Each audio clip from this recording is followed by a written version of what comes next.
എന്താണ് Valentine's day?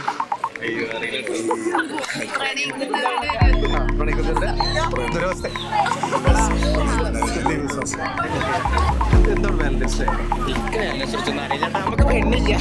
പെണ്ണ് കാണത്തില്ലല്ലോ. Valentine's day പലർക്കും പല രീതിയിലാണ്. ഞങ്ങൾ സിംഗിൾസ് പിന്നെ അസ്വസ്ഥരാണ്. അതിനെ പറ്റി കൂടുതൽ സ്വസ്ഥരാണ്. അതെ, ഇങ്ങനെ ഒരു ഡേ വേണ്ടിയില്ല. പ്രണയിക്കുന്നവർക്ക് എന്നും അതെ അതെ എന്നും പ്രണയത്തിനാണ്. സിംഗിൾസിന് എന്നും അതെ ബ്രേക്കപ്പ് ഡേ. അതെ. എന്താണ് വാലന്റൈൻസ് ഡേ? പ്രണയദിനം. പ്രണയദിനം. എന്തുകൊണ്ടാണ് ഈ ദിവസം ഫെബ്രുവരി 14? സത്യം വാലന്റൈൻസ് ഡേ ആവശ്യമില്ല. പ്രേമിക്കുന്ന പ്രത്യേക ദിവസം ഉണ്ട്, എല്ലാ ദിവസം പ്രേമിക്കാലോ. ഈ പ്രണയം മാത്രമാണോ വാലന്റൈൻസ് ഡേ? അല്ലല്ല, പ്രണയം എങ്ങനെയാണ് അതാണ് എൻ്റെ അഭിപ്രായം. അങ്ങനെ വാലന്റൈൻസ് ഡേനെ പറ്റി മാത്രം പറയുമ്പോൾ ഒരാളെ പറ്റി സ്നേഹിക്കാൻ നമുക്ക് പ്രത്യേകിച്ച് ഒരു ദിവസത്തിൻ്റെ ഒരു ആവശ്യമുണ്ടെന്ന് എനിക്ക് തോന്നിയിട്ടില്ല. അത്രയും നമ്മൾ ഒരാളായിട്ട് അറ്റാച്ച്ഡ് ആകുമ്പോൾ നമുക്ക് എന്നും അയാൾ പ്രിയപ്പെട്ടതാണ്, എന്നും അയാൾ നമ്മളെ കാഴ്ചകളിൽ ഏറ്റവും വലുതാണ്. ഒരു ദിവസം മാത്രമായിട്ട് അയക്ക് വേണ്ടി മാറ്റി വെക്കുന്നതോട് എനിക്ക് യോജിപ്പില്ല. അതെ അതെ. ഇനിയും പറയാത്ത പ്രേമങ്ങൾക്ക് വേണ്ടിയിട്ട് ഒരു അവസരമായിക്കോട്ടെ എന്ന് ഉദ്ദേശിക്കുന്നു. ഒരു ദിവസം. അപ്പൊ എല്ലാ ദിവസവും ഇഷ്ടമല്ല ആളുകൾ പ്രണയിക്കുന്നവർക്ക് എന്നും പ്രണയത്തിനാണ്. ഒരു ദിവസം ആവശ്യമില്ല. Thank you. പ്രണയിക്കുന്നവർക്കും പ്രണയിക്കാനിരിക്കുന്നവർക്കും പ്രണയം നഷ്ടപ്പെട്ടവർക്കും ഒക്കെ ഒരു ദിവസം. എന്ന് മുതലാണ് ഈ വാലന്റൈൻസ് ഡേ ആചരിക്കാൻ തുടങ്ങിയത്? ഒന്നൊക്കെ അറിയില്ല. എനിക്ക് വാലന്റൈൻസ് ആയിട്ട് ഒരു ബന്ധമില്ല. സത്യം പറ.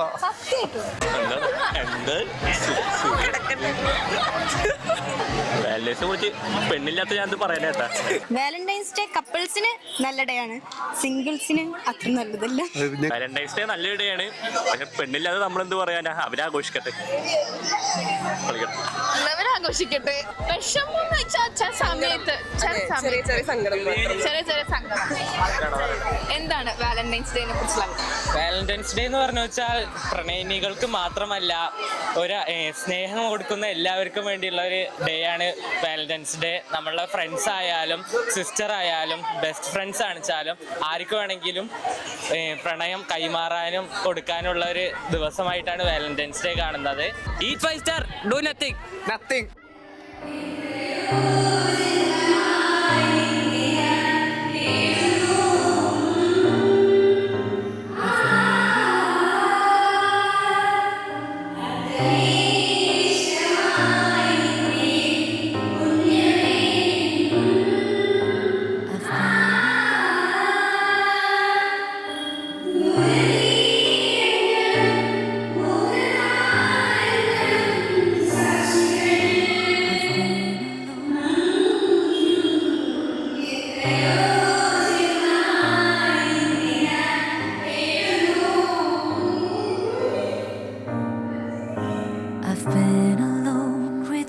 ഒരുപാട് വാലന്റൈൻസ് ഉണ്ട്. അതിപ്പം അച്ഛനായാലും അമ്മയായാലും സഹോദരനായാലും സഹോദരിയായാലും ഒക്കെ പ്രണയം തന്നെയാണ്. പക്ഷെ അവരുള്ള വൈകാരിക തലങ്ങളിൽ വ്യത്യാസമുണ്ട്.